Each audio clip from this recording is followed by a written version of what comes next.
Professor Chomsky, could we start by listening to you explain what the propaganda model, as you call it, is? For many people, the idea that propaganda is used by democratic rather than merely authoritarian governments will be a strange one.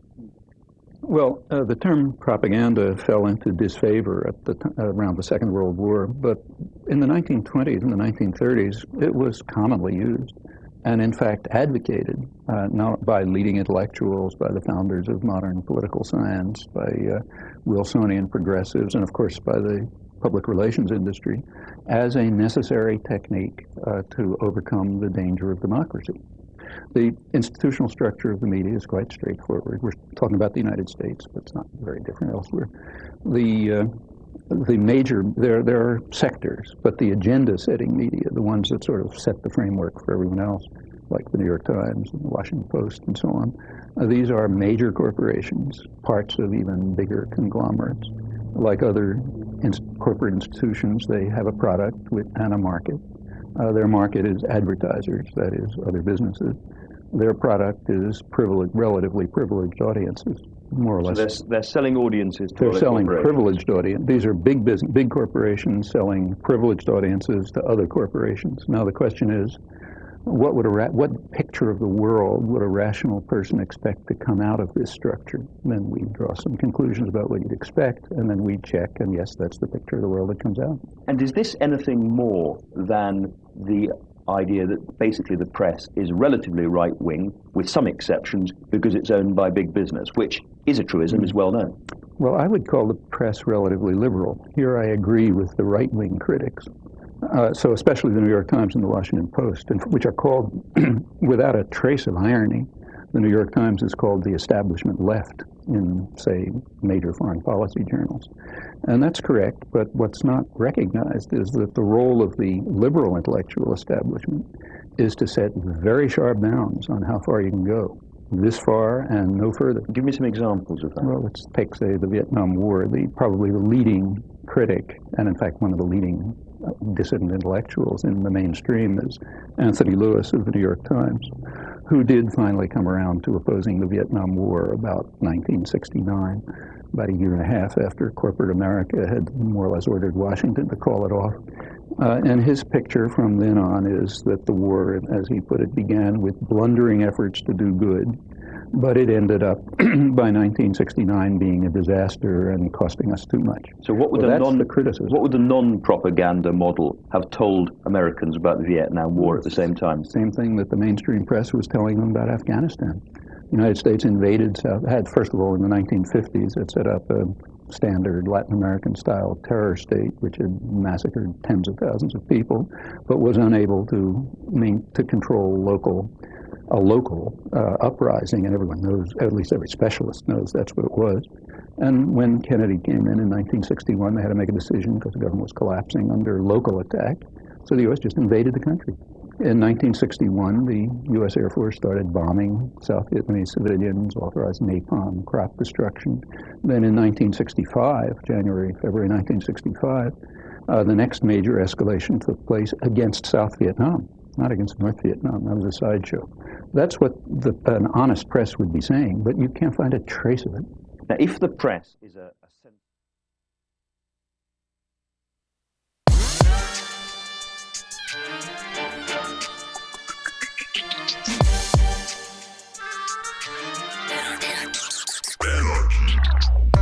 Welcome to the Michael Brooks Show. We're broadcasting live from downtown Brooklyn, USA, where left is best, as it is everywhere else, with super producer Matt Leck. Hello. Chief economist and barbecue social media reviewer David Griscom. Hell yeah. How's it going? Cool, yeah. Good. On this week's program, Joshua Kahn Russell. He's the executive director of the Wildfire Project. He's one of our regulars, part of our crew, our familia. We're talking about resiliency, strategies for how the left can actually win, the inner capacities that the left needs to overcome some of its toxic internal culture, and how to actually turn your anxiety into action. Very much looking forward to this conversation. Usually he's in studio, but he will be joining us over Skype from California. We're going deep Unfortunately, Alona Minkowski is ill, so she is not going to be in tonight, but we will be seeing her very soon and at the February 7th live show. But before then, she'll be in before then. But it's nasty out here and people are getting sick all over the place. It's actually terrifying, to be honest. So we wish her a speedy recovery. We're still talking about the Democratic Congress giving Donald Trump his Space Force, a military authorization that does nothing on Yemen, Iran, the authorization for military force resolution. None of it. Not even arms control. Such a cool noise. Isn't that unbelievable? It's like the old shows, the lasers. Incredible. I said, Mike, listen to this. We're going to be doing that. Evo Morales speaks to Glenn Greenwald about the coup in Bolivia and the ongoing nature of U.S. hegemony in the region. We'll be reviewing that in the post-game. Protests erupt across India against the Modi government's occupation of Kashmir and broader efforts to strip away Muslim rights and citizenship. Facebook and a new propaganda model. How do we actually understand how these things work beyond the hysteria? Plus, a new human rights report on what's been happening in Chile as demonstrations are ongoing there. And bad. The New York Times does more than anybody else ever could to destroy its reputation as they, I don't even know if smear is the right word, what they did to Cenk Uygur. We'll be talking about them and their incredible own goals. Ben Burgess and I will be debunking the medical innovation myth used against Medicare for all. And of course, we have a gem. What are we talking about on the gem? The global debt crisis. Global debt crisis. Cheerio. Don't worry, we'll be making fun of Meghan McCain later. It's fine. I was meant for the debt crisis, but it works for McCain too. We got it. It works in all ways. I want to do some type of longitudinal study on marijuana intake versus sound drop innovation with you. I'm genuinely curious. No, not like that. It's a major benefit to the show, and I'm really curious.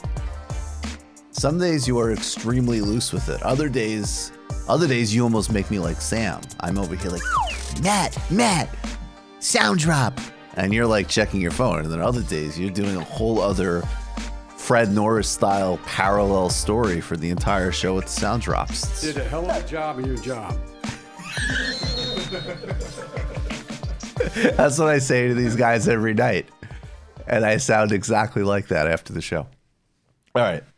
But first, we got to talk about what happens in the United Kingdom, which we spoke a lot about on this show. I felt it was important because the election mattered a lot, and there's very little alternative and independent media infrastructure in the UK, with some obvious exceptions, including one example is Tribune Magazine, which I would recommend everybody support. In fact, if you're a member of the New Statesman, quit that, join Tribune. Immediately. Jesus Christ, please. It was always going to be an uphill battle. Jeremy Corbyn had very, very, very negative ratings with the public. The polls always showed the Tories winning. The question was how much could the margin be cut? Could it be cut enough to deny a Tory majority? And of course, the answer is the following. It was a disaster. Boris Johnson now has a 78-seat majority to impose his agenda. Labour lost 59 seats. And the most important aspect of the loss was Labour's losing its long-standing base in the north of England. Early data shows that many Labour voters stayed home in its traditional areas. In some close elections, Lib Dem voters split the vote between Labour, allowing Conservative MPs to win with small margins. But the Lib Dems, an independent group, were defeated handily across the country, which is an important thing for people on the so-called center to remind themselves. The Labour Party had a disastrous night. There's no use in trying to deny that, but they still exist as a party. The political path you're advocating literally destroyed one formation almost entirely, and the Lib Dems had a catastrophic evening and really only prove that their only function are as of wreckers of any type of viable center-left to left coalition. Now, we need to be real about how this happened from the labor side, and also, I think, much more strategic and intelligent about understanding what Boris Johnson did. It's not enough to just call him another Trump or a fascist or any of these types of things. And I think the reason that we need to be more precise and not just kind of throw around verbiage is because we need to actually beat these people. We need to actually have a strategy to confront them. And we need to think critically about how they were able to pull off what they pulled off. But first, let's talk about the problems inside labor. Are we all good? Okay. Brexit undoubtedly made the election incredibly difficult. However, and we're still seeing polling coming out of this election that we need to determine exactly why people stayed home. There's things that might even be more disturbing for those of us that want to push a progressive liberatory agenda, particularly in the United Kingdom. Some polls indicated that traditional labor voters didn't believe the math added up, as an example, on the Labour Party manifesto. Others have emphasized the fact that there wasn't a clear, coherent message as there was in 2017. There wasn't a great slogan like the many, not the few, that encapsulated a policy manifesto. It was a bunch of promises across a wide range of policies, most of which were individually popular, all of which were absolutely necessary and also scored out and legitimate, but the media obviously was dishonest about it. But the other thing that we can't get around is Brexit. And I think at this point, we have to really seriously ask ourselves whether or not the Labour Party capitulating to the liberal consensus on Brexit was a major tactical and strategic mistake. I want to be clear that I'm setting aside whether or not Brexit was the right call. I think there's a great left case against the European Union, but it was not the case that was running the Brexit campaign, and it is certainly not the Singapore-Dubai model that the Tories want to implement on the UK is not what the left was talking about. However, Brexit passed, and opinion polls never showed that people had been flipped on it. Chances are, if people voted again, it would pass again. That is a very high likelihood. In 2017, among other things that the Labour Party did, including putting out another great aggressive manifesto and going to the streets, was say, look, this is the vote. We're going to respect it, and we're going to fight for the best deal possible. But we are going to respect the vote. And Paul O'Connell, who's a very insightful writer in the UK, has really convinced me that moving from that position to try to appease liberal forces in London who spent every other day smearing and undermining the Labour Party leadership was a strategic fool's errand that enhanced a lack of credibility with the traditional labor base. There was a lack of willingness to understand what the Brexit vote meant, and instead, hard Remainers were able to present a caricature of these voters, and now Boris Johnson has free range to push forward his free market-oriented NHS, almost certainly NHS destroying Brexit strategy. But we'll get to him in a moment. Many pro-Brexit voters who voted Labour traditionally claim their vote was to regain control over their own lives. After Thatcher and then Blair's continuation of Thatcher's policies, who can blame them? The failure to speak out on this and recognize this was a huge blunder that Johnson used to his advantage. And this is another thing that Rory Burton-Shaw has pointed out, that the policy set was right in terms of what Labour was putting on the table, but they were not able to rebuild an organic relationship with core voting constituencies. That was a major problem. And then they sort of would go back with this enormous enthusiasm being generated in downwardly mobile youth, which is an important part of the coalition, but that is not going to be a substitute for a countrywide strategy to reclaim your voters and mobilize your voters. The Labour Party should have held the 2017 position that almost brought them into power instead of retreating to appease centrists and managerial class voters because of fear of losing them to the Lib Dems. The manifesto was very popular, but there was a disconnect, and voters who felt ignored by the party didn't have much reason to believe the party would show up for them. Also, what did Boris Johnson do right? Well, again, let's be real. we see from poll after poll after poll that there is some form that the so-called center of most electorates is the opposite of what is pushed forward by elite media. It's some version of quote-unquote socially conservative and at least somewhat economically left. Now, what these terms actually mean when you drill down into them is radically different things for different people. Some segments are people that are actually really quite economically oppressive. They don't like some aspects of annoying liberal culture and uptightness and language policing or whatever, but they actually do have a strong commitment to core issues of civil rights and equity. Those are people that can be mobilized and spoken to very effectively. Then obviously there's other people in bases of parties like the Republican Party or the Tory Party who absolutely are voting on a base of xenophobia and racism. And we need to be able to distinguish those things. But the bottom line is that Boris Johnson was able to both exploit xenophobia and racism, also in other ways. And again, this is something the left needs to be a lot more strategic about. If you went and you had a conversation with a normal voter in the UK, they would say, what are you talking about? Boris Johnson was the mayor of London, where he defended minority rights and marched in the LGBTQ parade. He has the most diverse cabinet in UK history and is not promising to end immigration. He's actually promising to have a neoliberal system that would incentivize people with higher job skills, right? That's what he was actually doing. And then also promising huge investments in the NHS, biggest public service investments since the Blair era, where there was actually a great deal of investment. And in fact, along with the privatizations that New Labour tried to do, you might see something very similar in the Boris Johnson era in terms of more money, but more private influence. So we need to be really savvy about knowing the grounds we're fighting on and what appeals to people, and where, when we don't appeal to people, we need to have an argument on the merits and the principles. We need to not confuse that with posturing or going on fool's errands that will be complete electoral catastrophes and in fact end up hurting, as an example, migrants who are targeted by all of these governments.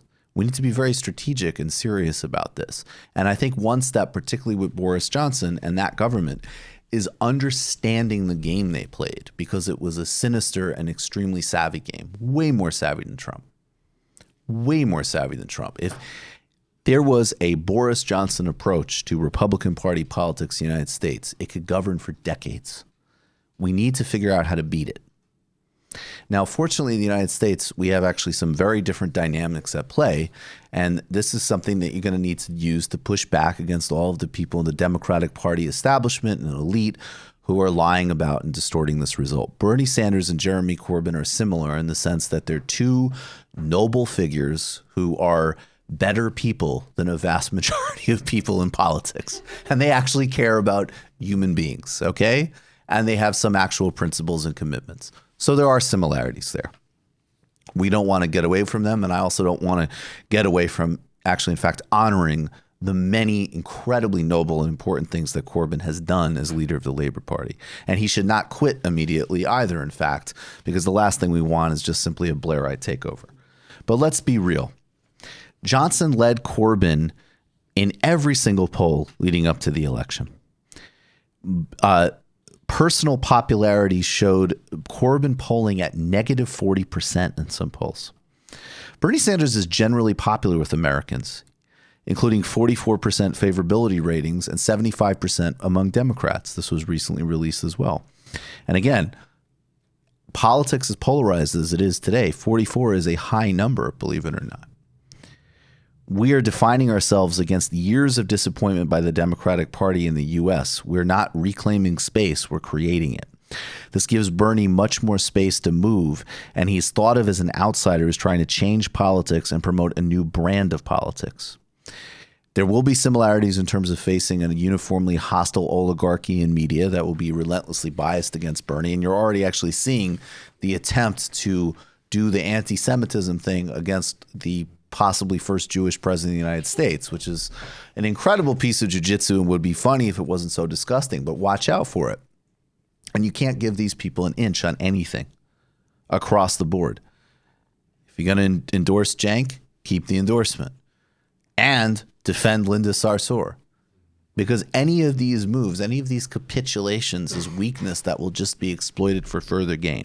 You have to plant your flag in the ground and fight it clearly and vigorously. We need to be prepared to hit back hard on every front. And I think another advantage the United States has is a much broader independent media, which we are actually a very important part of in terms of pushing back against the overall sort of propaganda operation. And then dwarfing all of that is grassroots organizing, ground game, in a way that directly translates to real people's material needs in every circumstance across the country.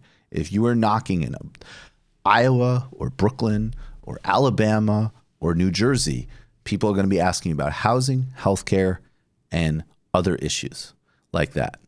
And you can put forward very clearly that Bernie Sanders is the superior choice on every. He also polls well against Donald Trump. And that's another major, major difference. We can't forget our base. Bernie's message is popular with a broad multiracial working class coalition, and we need to continue to grow that coalition and not worrying about appeasing professional managerial types.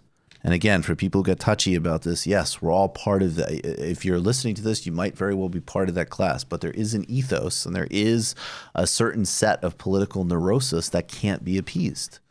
Because ironically, it will just lose. I would be the first person to tell you if I thought that there was a conflict between the most desirable candidate to be elected and what could actually win. I think we need to be intellectually honest about this.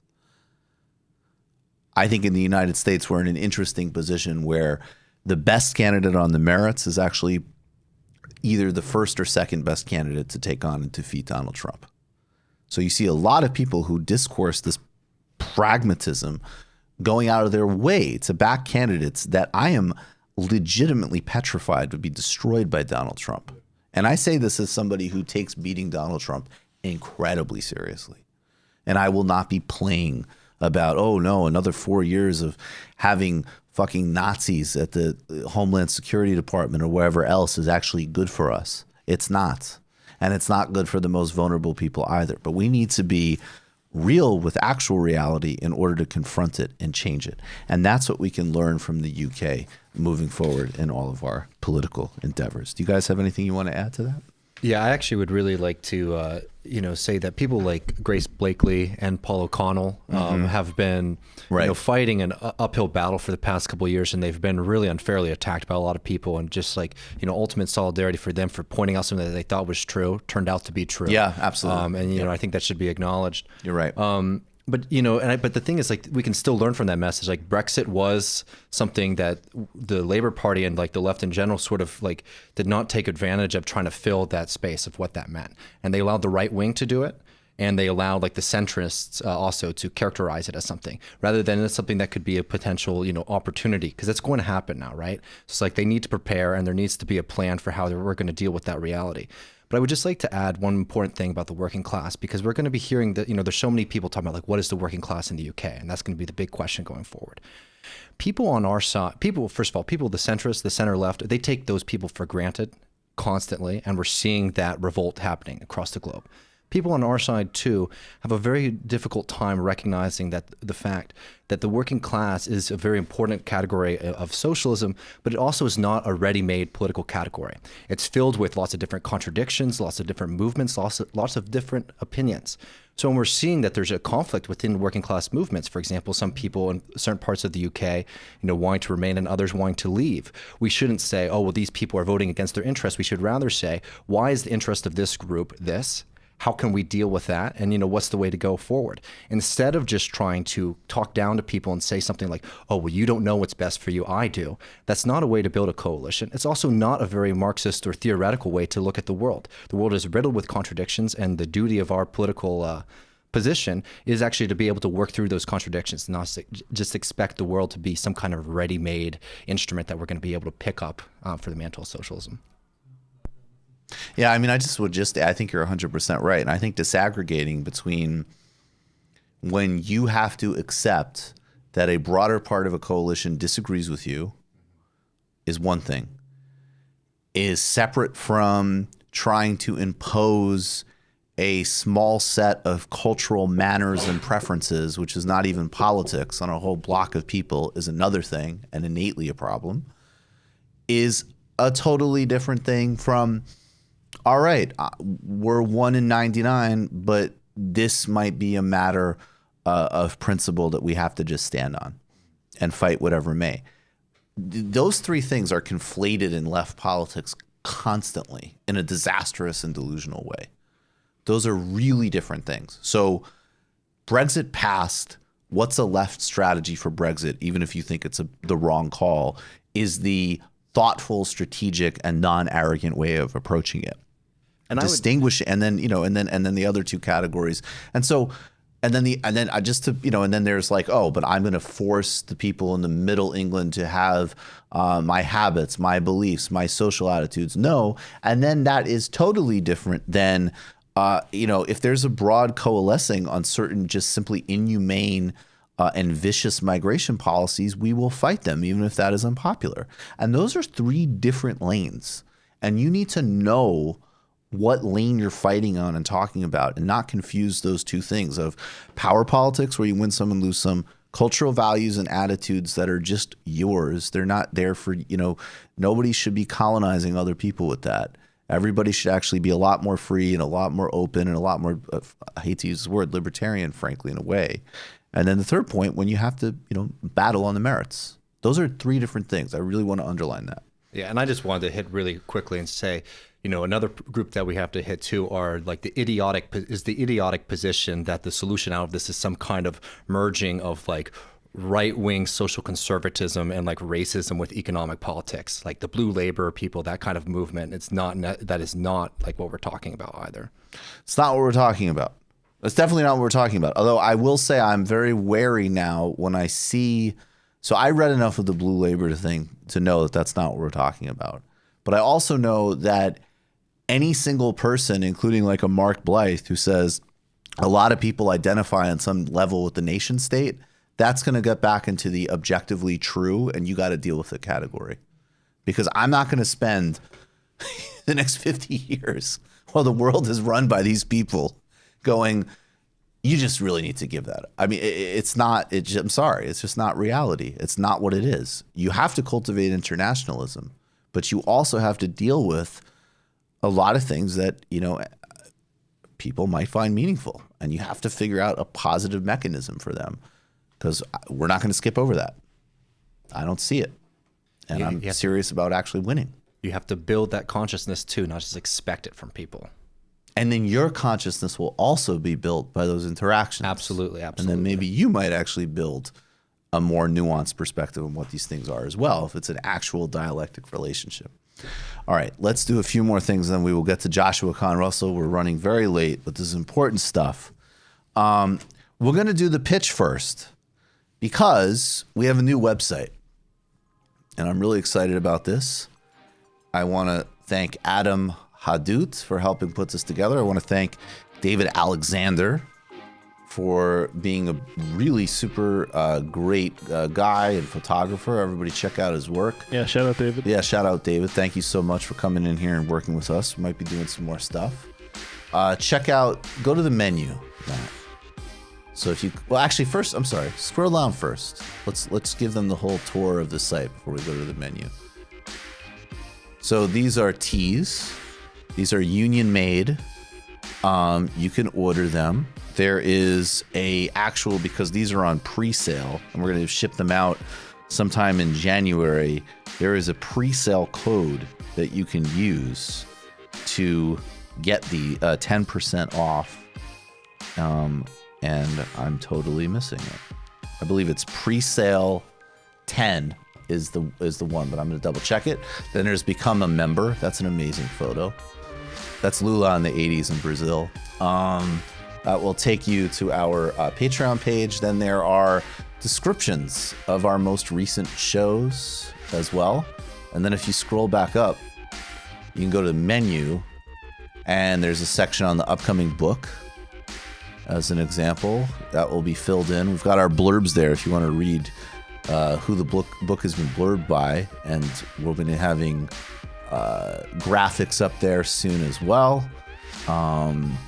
you can also see our upcoming events, live shows. That's at the bottom.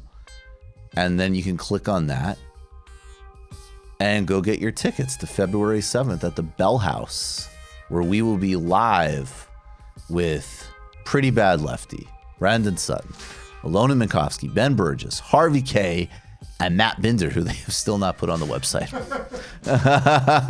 Shout out Matt Binder. So that is what we got there. I would recommend you grab your tickets to the live show and start getting your merch. We've got hoodies and tees. The hoodies cannot be produced by the union place. So those are, and this took a huge amount of effort. It's actually crazy. I learned a lot about this world. Those are fair wage, benefit paid, and fully assembled inside the United States. And then all of the other ones are union made inside the United States. So that is also, that's part of what the price point is too. It seemed a little contradictory to go make them in a sweatshop in Bangladesh. But we are really proud of it and really happy and excited to start moving those. It really helps the show, obviously. And then, of course, we want to get to 100,000 subs on YouTube. I think we could hit 94,000 tonight. We actually could hit 100,000 if all of you who are watching would just hit subscribe. So just hit subscribe. It actually helps a lot. And then the bell notification for live streams. I do extra live streams as well. Guys, let's talk about Sunday shows and why people should become patrons now at patreon.com/TMBS. I mean, one, we offer so much extra content, but I know that there's a think tank coming up that we just recorded recently. It's going to be a very interesting deep dive into, dialectical materialism and a lot of different Marxist concepts. These think tanks that we do are really fun. We source questions from our patrons, and then we're able to discuss them, take a little bit of a deeper dive into, kind of the more headier, more up in the clouds kind of questions that we face. People should check out the recent episode we did with Megan Day on the housing policies of both Bernie and then Ilhan's elaboration of it, maybe, or I don't know how you'd characterize it. But yeah, really good. We're kind of past the point of like the policy fetishization of it, but these are actually worth getting familiar with. So check those out. Definitely non-reform reforms. All right, we're a little bit off segment here. So what we're going to do is we're going to do the shout out after we talk to Joshua Kahn Russell. I'm going to take a brief break and call him right now, and we'll be back in about a minute.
Welcome back to the Michael Brooks Show. I have to say, we have the best people, and Adam has just informed me it's pre-sale 10, the number 10.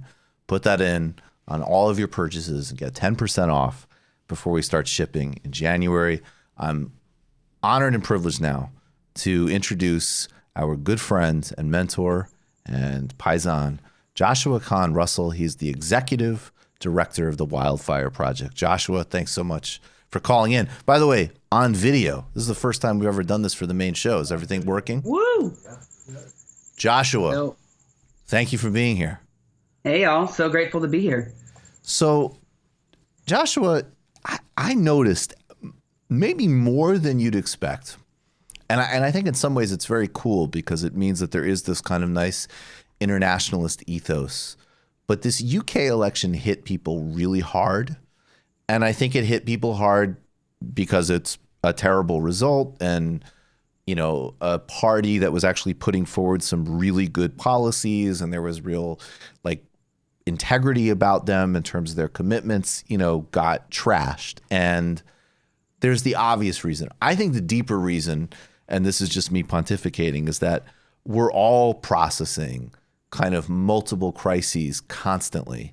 Right. And then so much of, you know, and obviously I think this show and things like this are enormously helpful as in some sense, but, you know, people, there's still like a huge amount of like taking in trauma and then sitting around and processing it on social media, which is like the opposite of where you should go to clear your head and sort of think more effectively. In fact, they're basically capitalist predator corporations that incentivize all of the worst of human behavior. So I want to talk with you as somebody who I think both by experience and temperament and thought process knows how to filter this sense of anxiety into action, and action with results, not just action. So big picture though, could you reflect on that first? Like why people might be in such a state of like heightened anxiety and all of the shit we actually are processing? Yeah. Way to dive right in there. Yeah, I mean, that's how I came to, you know, you asked me to come on and talk about spirit, which I've been excited to do. And I've, you know, this is actually my first time coming out of the closet spiritually in a way. And for me, you know, I came up in the secular left and I had the rigor of ideology as a compass to navigate the world.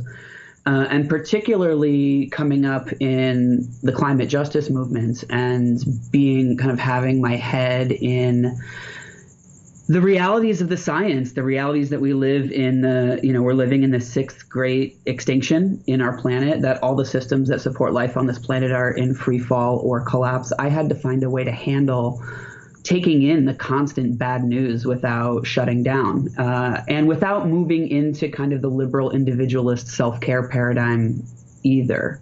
Right. And, you know, so it forced me into opening up spiritually, really. Actually, let me take a step back and just share. I know I've shared a little bit of my personal story on the show before, but, you know, I spent the first kind of 15, 20 years of my organizing life just sprinting. And the intellectual and analytical tools that the left gave me were very useful, but they were all cerebral. And I lost access to my body's wisdom. I lost access to my spirit's wisdom. I lost access to my heart's wisdom. And I didn't have a way to grapple with the scale of change that's underway. And in that process, I hit a wall. I became completely bedridden for 3 years, and I found a spiritual pathway out of that. And in doing so, realized that actually the secularism of the left is one of the barriers that we have to fight, because, you know, you brought up sort of the despair of the UK elections.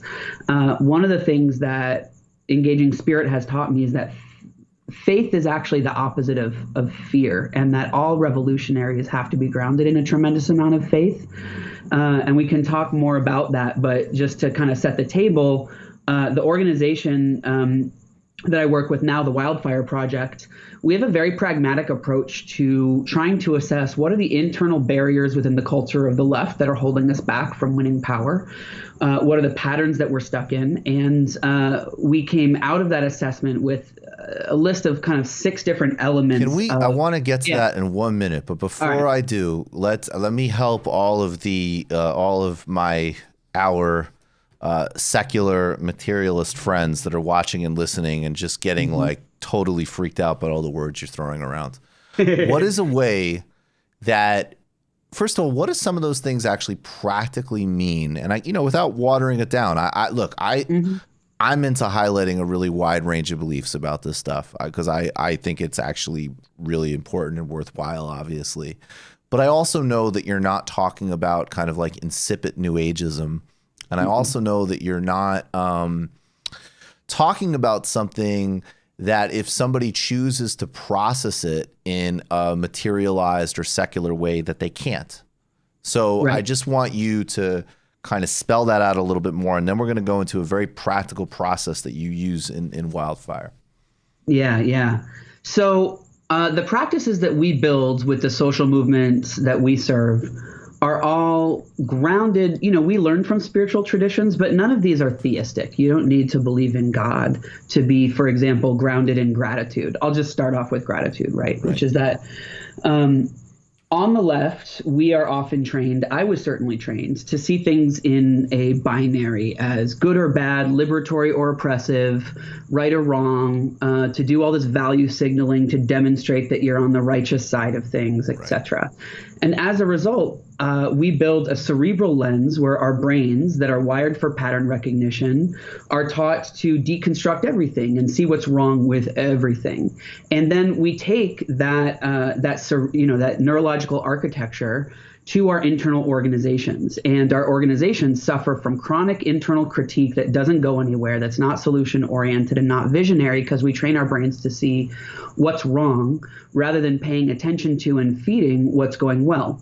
And so the simple practice of, in your organization, if you do a go around of expressing why you're grateful for each other, why you're grateful for your accomplishments, why you're grateful for the current political landscape, it helps us soften, it helps us release, hypervigilance and doubt and scarcity, and helps us actually step into vision. So that's one example of Wildfire outlines a number of practices that you don't need. You can totally have a secular mindset and engage.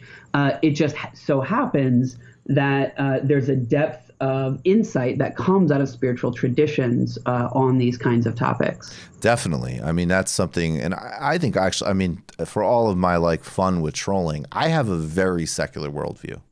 But I'm also somebody who absolutely knows for a fact that some of these traditions deliver serious inner capacity building. And that does correlate directly with strategic capacity in the language of that kind of work, and also always seems to neatly correlate with all of the problem, like the vampire castle stuff and all of the just, again, not just sort of sometimes people misjudge when we talk about it. Yes, there's a cultural critique, and yes, a lot of the tendencies are annoying and not my preference. And so we critique them, and that's fine. That's part of it. But the bigger picture and what Wildfire and you identify is that this stuff is what makes these movements susceptible to destruction. Yeah. This is what makes, at a time when you literally need a left that has the capability to actually achieve things and has an opportunity to achieve things in a time of incredible danger, handicapped and held back and destroyed. So this actually has serious implications. And I want to just keep moving then, because you brought up gratitude, but you also have several other practices that you guys work with internally. And just, can you talk about those practices and maybe also give people, again, a sense, because there's definitely new people on this ride, of what kind of organizations that you have worked with and that Wildfire works with specifically? Yeah. So The Wildfire Project serves organizations across sectors. So we work with Black liberation struggles, immigration, rights issues, climate change, indigenous sovereignty, housing justice, economic justice, and labor. And part of our mission is to break down the silos between those things. And in doing so, we support organizations to be more powerful, to get over, the self-limiting bullshit that the left teaches us. That part of our assessment is that we have all these barriers in front of us that are outside of our control, but the biggest barrier that's within our control is the culture of the left itself. And that one of the reasons for that is that this being in late stage capitalism at this moment means that in the United States, we have such a hyper individualized culture that we don't know how to be in groups together. And that learning how to be in a group together where you can exercise agency over the control of your life is fundamental to navigating the transition that's upon us with the ecological crisis and the political crises that we're in. And so it's really just learning how to be in groups together. And there's all these things that get kind of relegated to this dimension of spirit, and I'm so glad you're demystifying it, because all of the new age woo-woo stuff does us such a disservice. So I'll give a couple examples of one that Griska mentioned earlier in the show is about contradictions. That one thing spiritual traditions can teach us is the capacity to hold multiple truths and to be able to sit in contradiction and to not have one right answer. To be in for example, the spiritual truth that we're all one, and the material truth that our differences really matter, right? Mm-hmm. And so increasing our capacity to sit in contradiction helps us understand and navigate dialectics. I think, you can't understand hegemony without navigating the way that spirit has been colonized by religion. And I know that's a little bit, maybe I just threw a curveball. We can talk about it later. Yeah. But building our capacity in our organizations to hold multiple truths is necessary to assess the reality of our landscape and not be seduced by conflating all of our opposition as the same. For example, I see a lot of the analysis on this show doing that exact project, which is why I brought it up first. Another one is keeping the real big picture in mind, being able to locate yourself in a historical trajectory of the arc of liberation that you're in so that you're not so overwhelmed by the particular moment that you're in. So a lot of spiritual traditions look back to ancestors and look back to building on the infrastructure that's been built before us by social movements, and keeping the real big picture in mind helps us do that. Another one is the capacity to surrender, which is something that leftists hate to hear about, because one thing that religion has robbed us of is religion teaches people to submit. Right. And we leftists then confuse submission with surrender. And surrender is actually a liberatory practice that allows you to identify what's within your capacity to change, what's beyond your capacity to change, and being strategic about where you put your energy so you don't burn out freaking out about all the stuff that you can't control. It's a very practical way of deciding how you set goals as an organization, for an example. I have a lot more of these. I'll pause now before I keep going. I actually and then there was, can we talk about drawing on untapped resources and sources of resilience, and then an increased sense of interdependence? Can you cover those two? Yeah.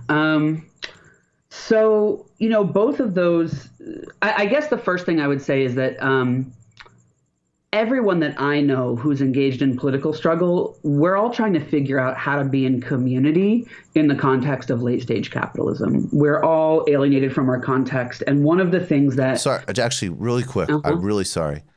Yeah. This is another one, and I'm guilty of this all the time. And so it's wrong that I'm putting you on the spot, but I'm doing it anyways.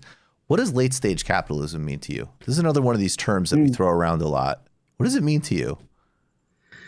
Yeah, I mean, to me, it's that the limitations of a system of endless expansion are bouncing up with the ecological boundaries of the life systems that support life on this planet. Yeah. And so we are at those limits right now. We are alive at that stage. And so there's a lot of implications of what that means. And for me, what it means is how do we re-relate to land, to each other, to the social commons when the commons have been fully eaten up and colonized by capital. We are at a place where the very land we stand on is privatized and owned. They're trying to privatize the air and the water. And so the very basis upon which human beings have built community for time immemorial is now owned and privatized. And that's a specific stage of human history. And it's occurring at the exact moment that the entire balance of our ecosystem is going out of whack, and in doing so is pressuring our economic systems, our political systems, our social systems, and all the limitations of the individualistic alienation of capitalism are coming to a head, which is why our society is so depressed, which is why, all the things you talk about on the show all the time. And so that's my answer to that question. Okay, I'm sorry. So I'll get you back to, okay, draw on untapped resources and sources of resilience and increase a sense of interdependence. Yeah. One of the things that indigenous movements and Black movements in particular in this country are leading with is in the way that they talk about their relationship to ancestors. They are locating themselves within a larger trajectory of history that helps us ground this historical moment. I was just today, I was facilitating a workshop today for an environmental organization. And on my way there, I was listening to the post game from your show last week, and you played that Cornel West clip. And Cornel West was making the point that on one hand, this moment of neo-fascism is specific. And it is intense and it is overwhelming. And also white supremacy has been a through line through U.S. culture since the U.S. was founded as well. Right. And holding both is it's important to locate yourself so that you don't get so overwhelmed that you think the challenges ahead of us are insurmountable. And so, one of the things that indigenous movements teach us, for example, is that when people freak out about the climate crisis, I think about apocalypse constantly. And apocalypse, the Greek, I don't like the etymology of doing the whatever word thing, but it does mean lifting the veil. And it does mean unmasking what's really there.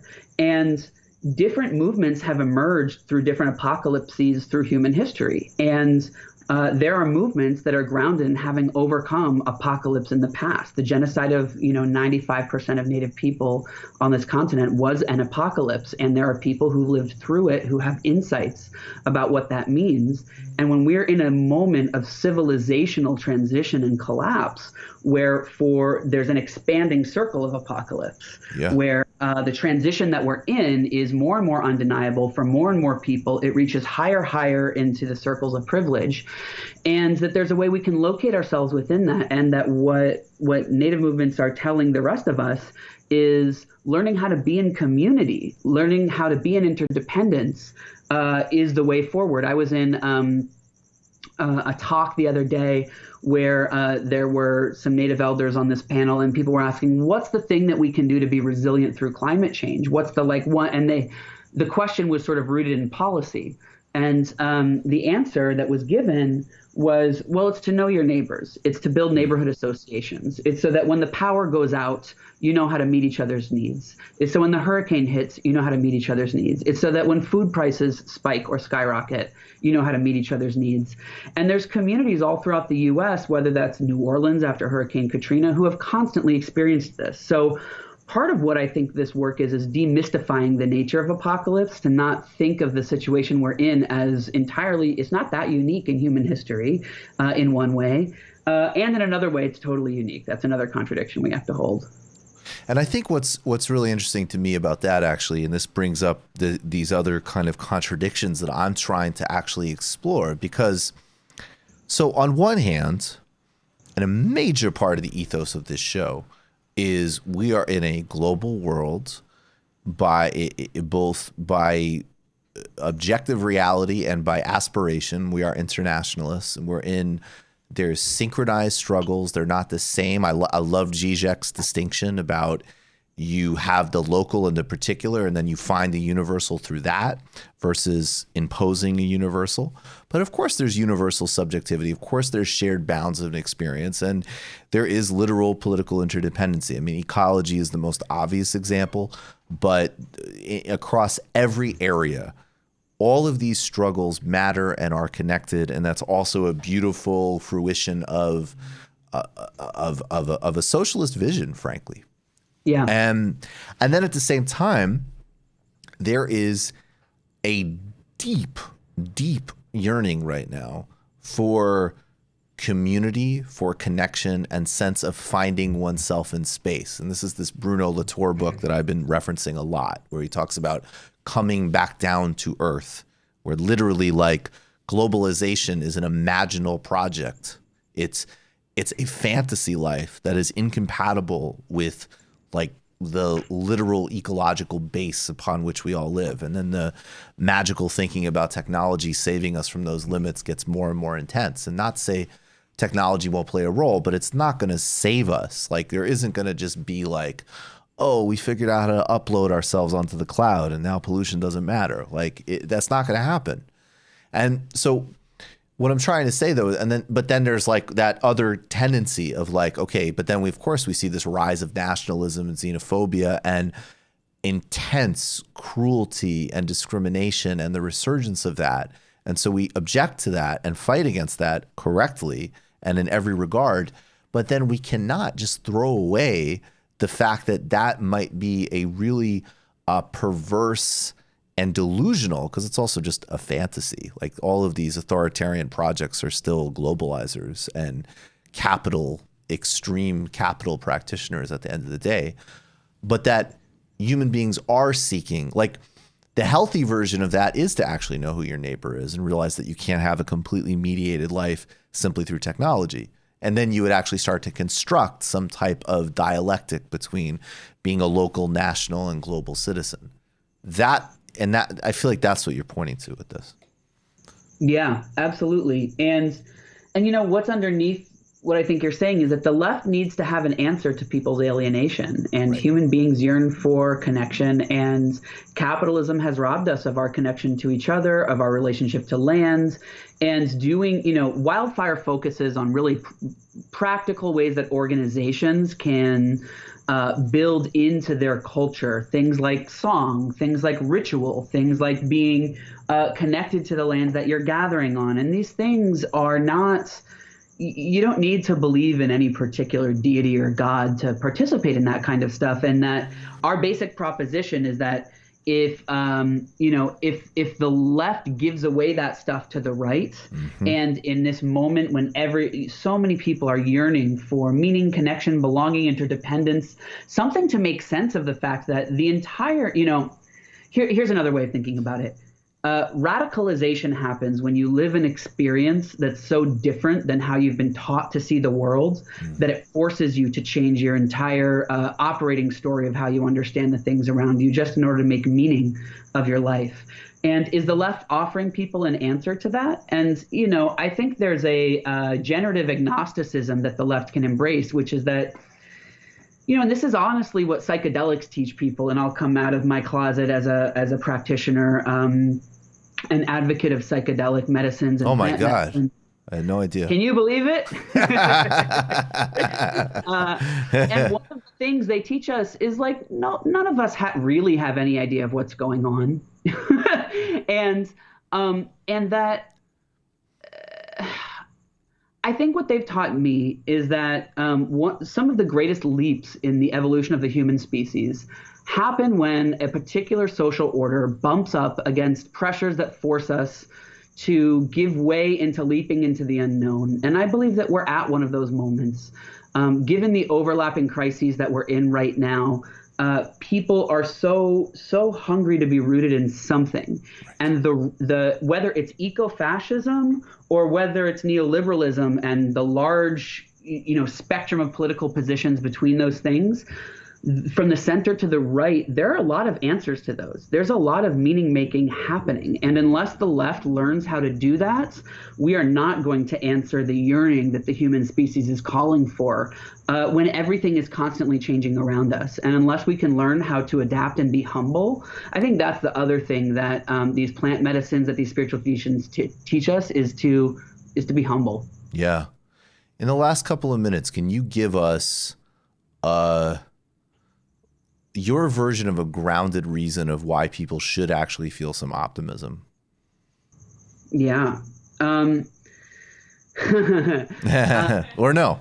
No, I can't. I'm actually, I'm an advocate of a very empowered apocalypticism. And, this last epoch that we've been in, this last world order has been rooted in slavery and genocide. This sort of arc of colonization that this civilization has been on has been barbaric, and there's been a through line all throughout it of widening the circle of liberty and this yearning for human liberation. And I was excited to see Harvey K on the chat for the episode today, and I think the way that he roots us, the way that you tune people into Dr. Cornel West's work helps us see that even in the context of all that barbarism, there's this deep yearning for human freedom, and that we have a choice of where we're going to root ourselves. And I think the left has a choice of, are you going to train your brain and the pattern recognition of the human minds to only see what's wrong with everything? Or are you going to train it through practices of gratitude, through practices of rooting yourself in a historical trajectory, to see this through line that actually is a shovel through which we can dig ourselves out, and to know that this world order is definitely coming to an end. This collapse is happening. We are part of a multi-generational arc that is the end of a world order. That's for sure. And what's not for sure is whether or not there's going to be justice through it. And I believe that our task is to learn how to take care of each other through collapse. And in the process, as the old order falls down, there are so many opportunities that are open to us. And I think that's why the socialist left has a resurgence. I think that Naomi Klein's work on that is really helpful.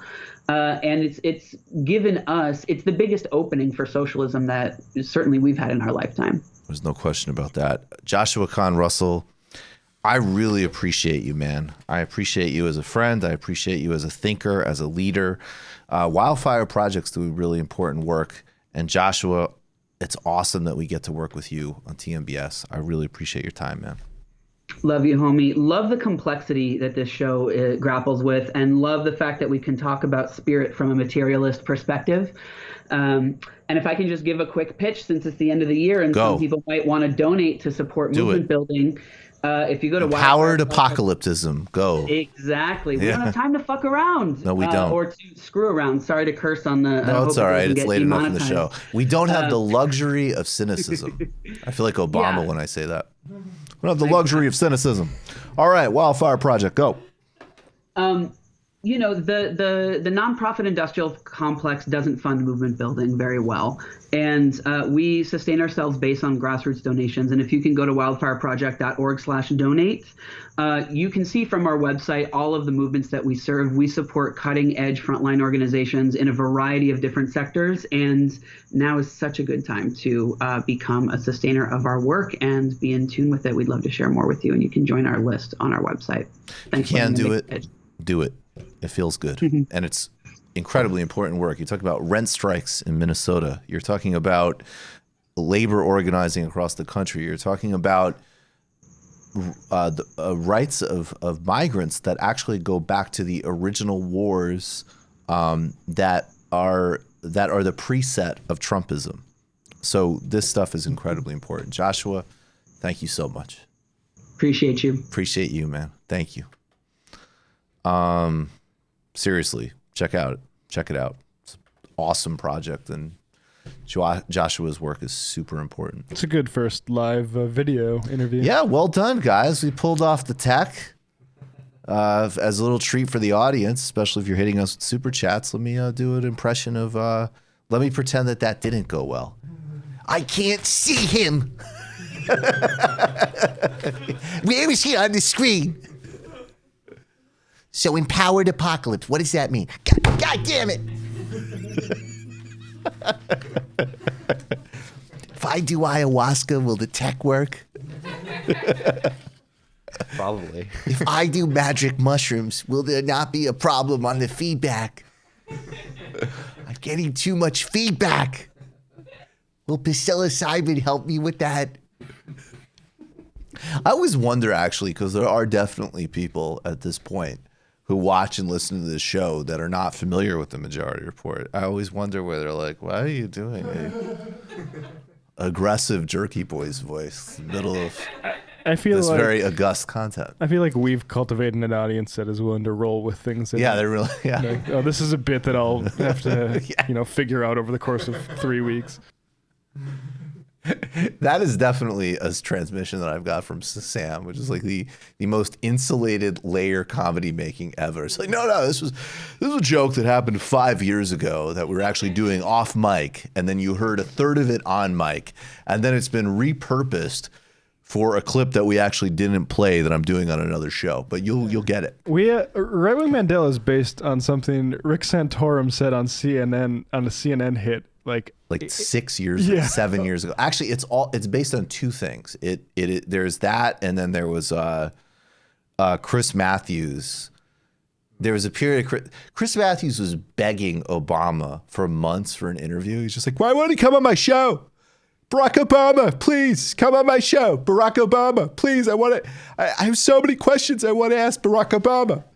And finally, Obama agreed to give Chris Matthews the interview. And on that day, Nelson Mandela died. And it was like, oh my God, Mandela did this to fuck Matthews. Or it was just, they were like, Madiba, the interview has been agreed upon. And he was just like, well, my friends, it is time to say goodbye. Actually, the first version, that was there was Mandela, because Rick Santorum compared the fight against Obamacare to the struggle against apartheid. So that was just like, exactly, this is what we're on Robben Island, because a voucher system for private healthcare is apartheid. Rick is absolutely right. And check out my new website, fightforthefamily.com.usa.org, where you can get on our mailing list and find penis enlargement pills. But then the Chris Matthews one, it's a whole other direction we could have gone in, where Mandela was actually like a media critic. Because that was basically just him dunking on the MSNBC lineup. It's like, and Chris Matthews, another Tip O'Neill story, really? Oh, wow, Rachel, there's a city council race you knew about in 1977. Jesus fucking Christ. And this is supposed to be the liberal network? Just like Mandela is like a disgruntled nation reader. I remember when the left actually meant something. Now it's all just to sell BMWs and paranoia. It's actually not bad. That might be a decent evolution of the character. All right, let's do the gem, and then we'll do the shout out. All right, gem time. Let's do it. Matter of fact, you're going to have a lot of responsibility over the shout out this evening, David. I'm ready. So this is a very, very, very high stakes couple of blocks for you.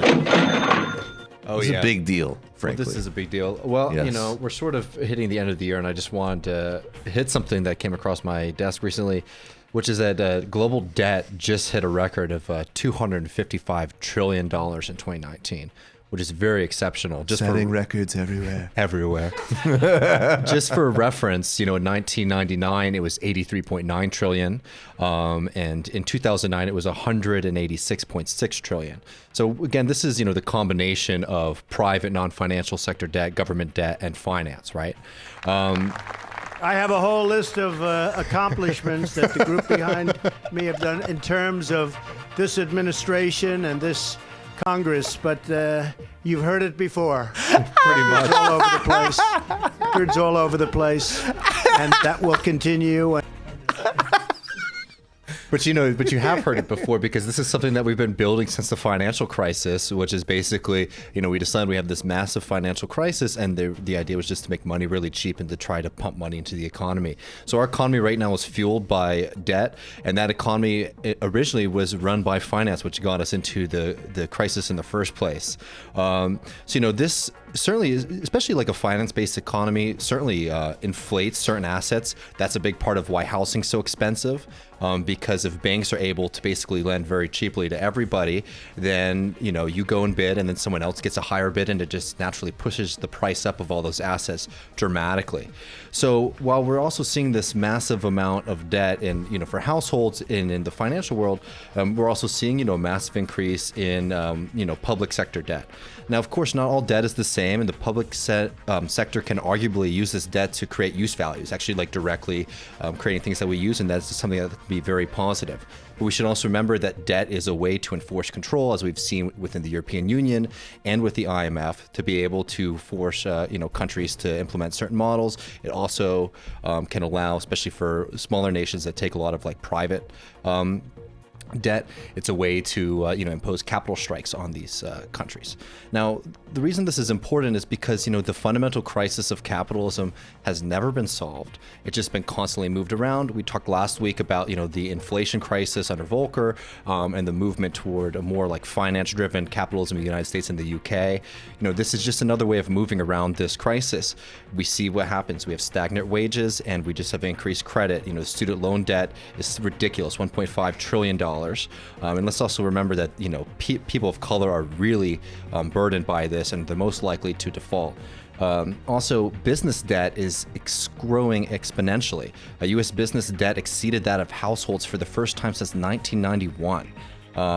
This is something that is increasing, at an unprecedented rate, really. This is what happens when you have a society that basically the only model for growth that we have is to unleash finance. We've been told this lie for generations now, that the market will sort itself out. If you just increase the amount of financialization, it will make the economy more efficient. The opposite has happened. We actually have a very complicated society now that is almost completely divorced from any real production. Meanwhile, as this is going on, we're actually facing a massive deindustrialization crisis, not just in the United States, and this is something that a lot of people have been missing, but across the globe. In Brazil, Mexico, the Philippines, Peru, South Africa, South Korea, the Middle East, all across the world now, we're seeing this massive deindustrialization. So it's not just that capital is moving, into different countries to create, low-wage jobs over there. Capital is actually, industrialization is declining across the globe because we are facing something that Marx talked about a lot, which was one of the fundamental contradictions of capitalism, which was the crisis of overproduction. We haven't seen increases in output growth across the globe in a very long time, and that means that any kind of productivity increase that we get from machines really, really hurts working class people across the globe. There's no way that capitalism is going to be able to get itself out of this crisis. All it's done is continue to move the crisis around. We really need to start talking about creating a radical new economic system. There's a lot of things we can do in the short term to help people out, but until we get out of this system, we're going to be in an endless system of constant crisis, constant debt, and constant pain. We need to graduate. That's it, yeah. We do. I mean, I think the language of post-capitalism is both more... It's smarter strategically and in a certain sense more accurate, because we don't know all of the models, obviously. We do know different parts. We know labor power. We know some elements of worker cooperatives. We know some of these things, but, and also if you read Marx, these were certainly open questions. I mean, the critique, something like the critique of the Gotha program and the potential limits of a social democratic arrangement with capitalism is there, although that's already modified by Engels moving forward and when it becomes actually more of a real possibility. But that being said, we actually know that critique and we experience that critique and there's truth to that critique. And then the second part of what does this actually look like? I think we know pieces of it and fragments of it. I don't think it's something that's still being prototyped. Well, I think at the same, exactly. And, one thing that capitalism has done is it has, in a lot of ways has created, production lines that interact with the entire globe. There are, for example, finance, even the shareholder company is a potential way to have shared ownership of things.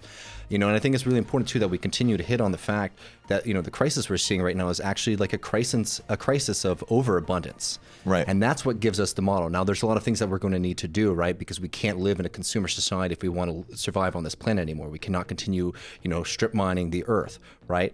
But our ability to produce the amount of, human needs that are necessary to survive, we already have that capacity. The question is the system the one that is going to be able to, give us what we need? And it's not. It's failing dramatically for the vast majority of the population. Well, it's creating scarcity where there's abundance. Exactly. And it's treating where there's actual limits as being abundant. Exactly. And that is producing ecological and social needs crisis. So moving past that is the goal of our movement, and that's why some of the plans that Bernie Sanders is doing. We talked. Unfortunately, Labor didn't win, but some of the parts of the Labor manifesto are sort of pushing us in that direction, and that's where the hope can come from analysis. Actually, seeing that there are movements to radically change the way that we interact with each other, interact with the world, and interact with their economy. Absolutely. Well, I would say you cleared the first mark pretty well, David. Are you ready to lead through the first shout out? Yeah. Are you ready Are you ready to do the shout out? Can you do it? Matt, where's the song? Shout out, shout out, shout out. My brain is still in recovery mode. Shout out, shout out, shout out. My brain is still in recovery mode. Shout out, shout out. From taking in so many high-level important ideas. Shout out. From taking in so many high-level important ideas. The dial of ideas. I like talking about ideas. High level. The exchange of ideas. Shout out. High level. Still in recovery mode. Looking forward to sharing more ideas.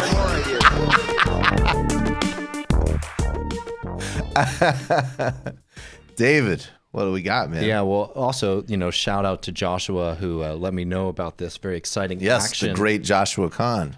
That just happened in the Bay Area. Something we've talked about a lot, and is another good example of recognizing the failures of our current model and trying to push us into the next one. So I wanted to shout out the activists who blocked the entrance at PG&E's headquarters and have demanded that Governor Newsom take over the utility as a public good. Yes. It should be noted that many activist groups were a part of this action, including disabled people and racial justice advocates. And just quoting from the NBC News story on this, dozens of activists blocked the entrances to PG&E's corporate headquarters in downtown San Francisco on Monday morning, demanding that the utility company do more to protect people from power shutdowns. This is a quote here. People with disabilities, young people who have survived fires in Sonoma County, and black and brown folks have locked down the building, demanding that PG&E can't go about business as usual. Business as usual has meant people's lungs, people's lives, people's homes being taken, said coalition member Pete Wowood. Now, PG&E, as we know, has been found to be a horrible company that's very much responsible for some of the most devastating fires in the region. They are also responsible for horrible abuses in maintaining their system that cause people to actually lose their lives. Their failure to be able to provide power to people has been devastating, especially to people who have medical equipment that runs on electricity. I mean, this is an absolutely devastating company, and a company that continually it's supposed to be run privately, right, so that it increases its efficiency, but constantly they are raising their prices, and people in that area are actually paying some of the highest prices in the country for a service that is not only not working, but is literally killing people. So these activists and so many people have been calling for this to be brought into public control rather than its current system where it is a for-profit company. Excellent. That's the shout out. David, that was acceptable. No, well done. I'm just kidding. I've always wanted to say that. If I was a professor, I would be such a bastard. But actually low-key, probably super easy grader. Oh, yeah. I would put on my syllabus that 50% of grade was class participation, meaning if I like you or not. Those were the best professors. Oh, class participation professors. Oh, yeah. I was when I would see that syllabus, and especially when they really got into trying to justify it, no, how you talk is a major part of your career. I was like, oh, hell yeah, dude. Definitely. The best were the ones who have you petrified the entire semester that you're going to fail. They come off as a really hard grader, and then they'd give everyone extensions for months. I had a philosophy professor who people would turn in papers a year later, after the course. A year later? That is a stretch. Because he was a comrade, Right. You can manipulate comrades a lot. I remember actually one of the like my Marxist professor was like, I came in, he gave it like it was ridiculous. Like it was like a 20-page theory paper. By the way, it was a great class. Shouts to Professor William Corlett. He's the reason. There's no way I would have read Capital on my own. I read that whole fucking book because of that class. And so we had several, like, for undergraduate, like actual theory papers that we had to write in the semester. And then we were graded on verticals, which was like, one was like actual theoretical contribution and then reading comprehension essentially. But the last one was we had like a 15 or 20 page paper due and then an open book exam like within 48 hours. And I went in to meet with him to ask him about something, and he was just like, I don't know what's wrong with you guys. You guys should have totally shut me down because that's a ridiculous expectation. But you didn't join together as a group, so so you're screwed. I was like, what the fuck, man? Can I have an extension? It's incredible. Yeah, I came up with a liberal answer for myself, which was getting an extension. All right, we got a couple of stories we're gonna get to. First, let's play a couple of clips. Glenn Greenwald just interviewed Evo Morales in Mexico. Evo is actually gonna be going to Argentina, where he has been given refuge by the new Argentinian government. And I mean, look, these are why these blocks matter. It's very important that the Fernandez-Kirchner government is in power right now for a variety of strategic reasons for left viability across the hemisphere. I would recommend everybody watch this whole video. I'm not sure yet. Glenn might be coming on this show to be talking about it. But I want to play a couple of clips. The first clip is Evo explaining the coup process to Glenn Greenwald. And again, there's people who still complaining about this to me. I'm honestly dumbfounded. It's a coup. You can, I literally, it's weird to be the pedant here, but like these things actually have meanings. The military said to leave. It's called a coup. In Egypt, the Morsi government, there were millions of people. There were more people protesting Morsi than the original uprisings against Mubarak. And it was a coup because General Sisi took power in the country, circumventing democracy. Now, all arguments defending this have been knocked back to, he said he was running for a fourth term, man. Because the OAS, you don't hear about that report anymore, do you? Yeah. Do you hear about that OAS? I don't hear about that OAS. Not at all. report. And it took them, how long did it take them to release their final report? I mean, almost like a month now. Compare that with the 3 days that it took them to push forward these like very inflated claims about election fraud in Bolivia. And what did the final report say? It did not. It did not say that this was a stolen election. Yeah, exactly.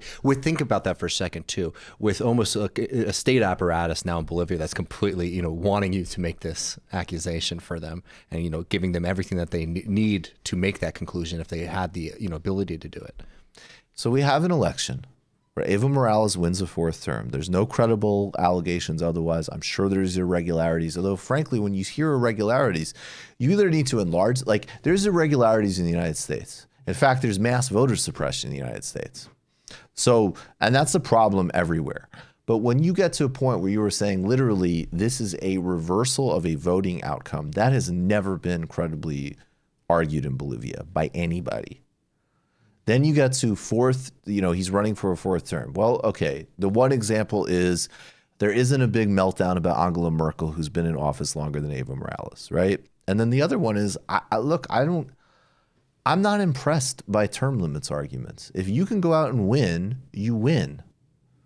I don't, the guy won.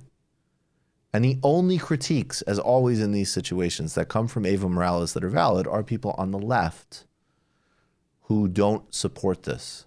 And if you can point me to people on the left who support this, the term astroturf was invented for a reason.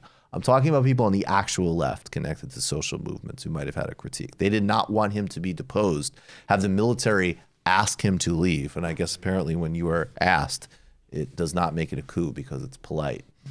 And then have a giant, massive Bible carried to the Congress.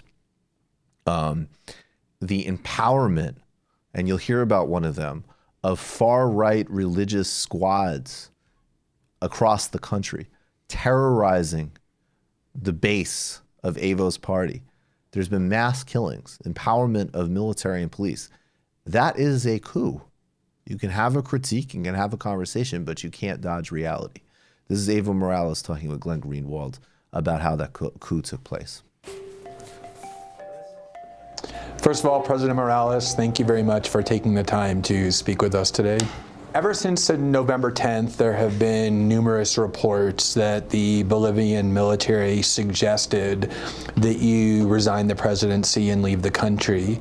You have said that what happened was a military coup, that you were forced to leave the presidency. Can you tell us exactly what it is that the military and the police did and said? Las elecciones nacionales se realizaron el 20 de octubre.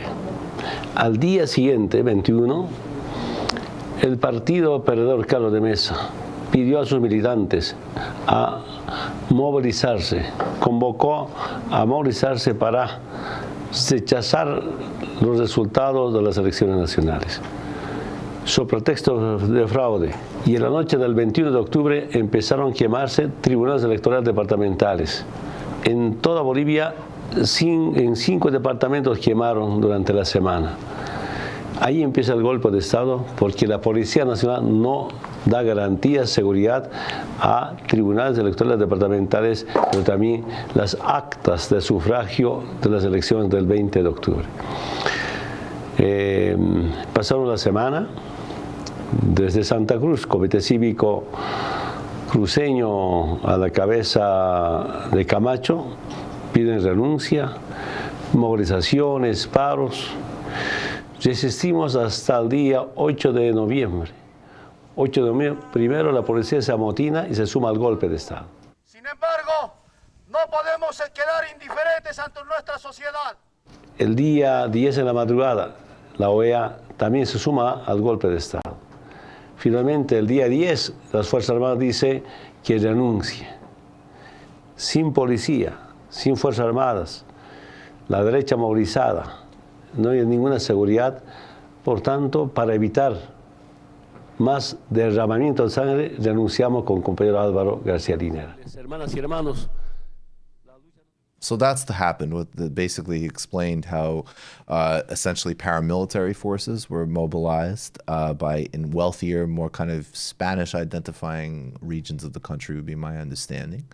Then there was mass mobilization. The OAS put out this report that was misleading on election fraud, to say the least, if not outright dishonest and supportive of opposition forces. And then he lost the police and the military, and then you have a coup. I think I'll close the loop before we get to the second clip here. I think that, again, this is another one where people need to start having really serious conversations about strategy here, because in Venezuela, they have been able to see off a coup by totally co-opting the military, which means definitionally some problems, okay? Like, that's not great from a state building perspective or a narco perspective or whatever else. But the bottom line is they have preserved their government from a US-backed far-right coup because they have the military. Now, Evo, contrary to all of the endless melodrama about him, and again, there are some valid criticisms from the left and from indigenous people, but the truth is his record is won 4 elections, cut poverty by more than half, and strengthened Bolivian institutions across the board, and even won respect from like places like the Financial Times on his macroeconomic management. Then, of course, you have the infamous Lula example, where the guy lifts 30 or 40 million people out of poverty, is a relentless support. I mean, this guy is out there in Brazil right now saying we're going to respect Bolsonaro's mandate, even as first of all, it's an illegitimate election because Lula is a political prisoner and taken off at the playing field in an election he would have won. And secondly, as Lula is putting forward, he's talking about the connections between this government and the paramilitary complex in Rio de Janeiro. So this is another conversation that people are going to have to be a lot more honest and rigorous about what it actually takes to maintain power in the hemisphere from relentless and constant U.S. interference and local oligarchies. And this speaks to the second clip where, and I think that this is broadly true. I am someone who does not believe in making stupid false equivalencies between the two political parties, because in the margins of those differences are millions of lives, whether they're dreamers or funding levels for SNAP, and those things actually matter. When it comes to foreign policy, there is a profound continuity. Now, on the flip side, for people who get delusional about Trump because occasionally he says anti-war stuff or whatever, this is a message for you too. Because the Trump foreign policy is the next extension of empire. And this is Evo Morales talking about what foreign policy looks like in the hemisphere from the United States, Bush, Obama, and Trump. No solamente un golpe de Estado interno de los bolivianos y bolivianas, de las oligarquías bolivianas, de algunos miembros de las Fuerzas Armadas o la policía, sino una conspiración externa. Mi delito, mi pecado, ser indio. Y segundo, como movimientos sociales, haber nacionalizado los recursos naturales, quitar las transnacionales, hidrocarburos, tema de minería, pero además de eso, haber reducido la extrema pobreza con programas sociales. ¿Sabe? Detrás de este golpe de Estado estaba transnacionales, Estados Unidos, por tema del litio. Lithium has become incredibly important for electric cars both in China and the U.S. Se sabe muy bien, la ciudad de Potosí, un grupo de cívicos empezaron a cuestionar la industrialización del litio. Bajo una licitación pública internacional, se adjudicaron ser socios, algunos prestar servicio, China y Europa mediante Alemania.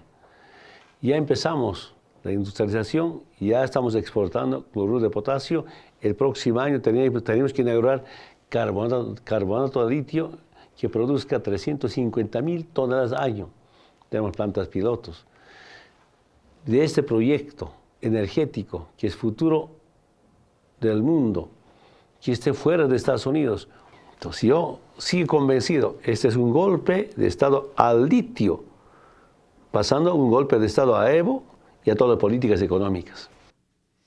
That's a slightly different clip than I thought, but it's on a similar theme. In another clip, he said that there is a continuity, maybe not stylistically, but between the kind of core foreign policy initiatives across administrations, and that would connect to what he's alleging there, which, by the way, like, whether or not we will determine more and more what actually happened here in the coming months and years, obviously. But if you don't think that that's a valid interpretation of what happened in Bolivia, one that I happen to totally believe, I'll be transparent, you're delusional. You don't know your history. That this is the story of that region. It's a fucking coup in Guatemala over bananas. Literally. I mean, Banana Republic actually has this is a banned word in the style guide of the show, but it has a problematic origin. And it has to do with countries that we set up right-wing death squads to run so United Fruit Company could have a high margin on its bananas. You better believe lithium is going to be something that's going to determine a lot of geostrategic action in the future. And he set up a situation where they got to cut. I mean, that's really the bottom line. They got to cut. There's going to be a partnership. The government's going to get something, and it's going to be distributed. It's tough, though. Evo has the demeanor of such a bloodthirsty tyrant. Doesn't he? I know. He's very, very intense, very vicious guy. We're going to talk actually about this Pentagon budget in the postgame. We got a bunch to get to in the postgame, so we're actually going to go to the postgame in a minute. Tomorrow, a little bit of a schedule change. We are off for most of the week, but we're doing a Monday show on the 23rd, last show of the year with Professor Richard Wolff. He's coming in studio. We're going to be talking about Marxism, and David's not here, so we're going to talk a lot of shit about David. Professor Wolff sent me he said, look, is that little prick at least on vacation? And I said, he is, Professor Wolff, geez. And he said, great, I'll be there early. So he will be here. Yes, Matt? Well, I think he's auditioning to take over the Griscom Economic Minute. There has been a lot of suggestion that he would like to take over the gem. He also told me that he could do the Shoutout as well, which is why I piloted a pilot run on that tonight. Look, I won't be worried. I'll be face first in a beef rib at Terry Black's barbecue. Yeah, it's just like he said he'll enjoy the barbecue and I'll be at the Bell House. So we're gonna do that. We'll have we're gonna continue to have Sunday episodes the whole time. Upcoming episodes include one on what eco-fascism is exploiting in our political moment and potential answers to that. Then a think tank, which is always a lot of fun. And of course, next week's show, Monday, become a patron, patreon.com/TMBS. Check out the new website, tmbs.fm. Grab your gear, grab your tickets to the Bell House. Thank you to everybody who makes this show possible. Appreciate all of you. We'll see you in the postgame.